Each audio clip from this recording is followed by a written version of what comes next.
Hey, I'm Ryan, and welcome to my first review. And with this being my first review, what film better review than The Exorcist? This movie is probably the most disturbing and scary film I have ever seen. The movie itself isn't scary, but it's the idea that sells it. Could you imagine being possessed by a demon? That's like the ultimate fear. Shut up, atheists. Being possessed was probably a lot of people's childhood fears. Like my friend Josh. I saw this movie back when I was about 5 or 6. And this was the movie that made me want to sleep in my parents' bedroom a lot more. And even Marilyn Manson has always been afraid of being possessed. The thing I remembered most about The Exorcist was Linda Blair being possessed by the devil and how scary that was.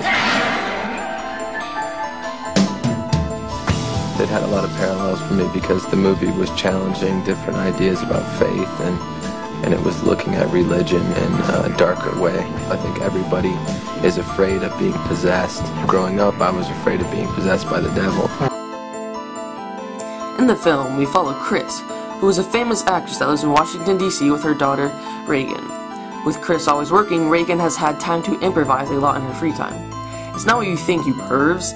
It's playing with an Ouija board and her imaginary friend, Captain Howdy. As time goes on, Reagan starts to act very strange.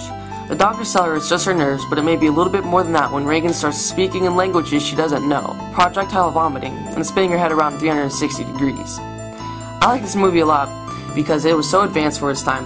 A lot of people hated it because it feels dated and they don't understand why so many people were scared by it. Well, that's because it was made in 1973, you idiots. The film had a really creepy undertone while at the same time in your face. Like, for some reason, this scene is so disturbing to me.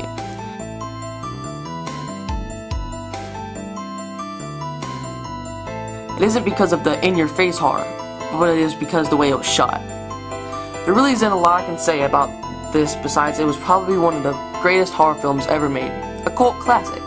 Jump scare inspiring.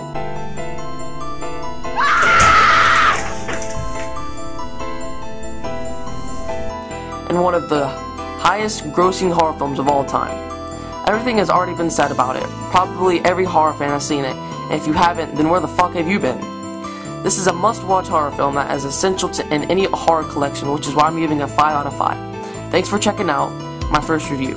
I'll be having more like this with my friend Josh, and on our website. See you later, guys. Subscribe.